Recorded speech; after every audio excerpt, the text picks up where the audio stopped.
My first assignment as an intern at Kuraray was revamping the HR SharePoint site.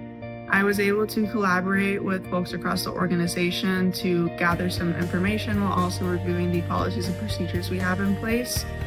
With all this, I was able to create a site that was more organized and was more accessible to employees across all roles.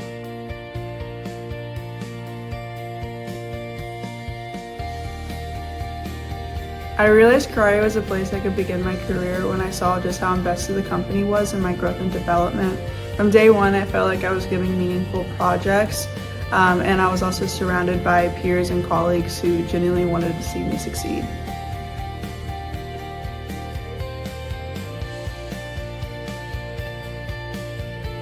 My role has evolved a lot since I first started. I started off as an HR intern, and then I went on to be an HR contractor, and now I'm in my current position as a marketing coordinator.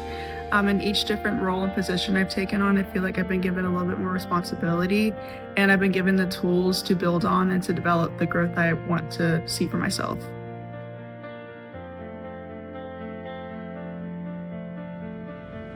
The advice I want to leave with an intern is ask questions, take initiative, and keep an open mind to every opportunity you have to grow.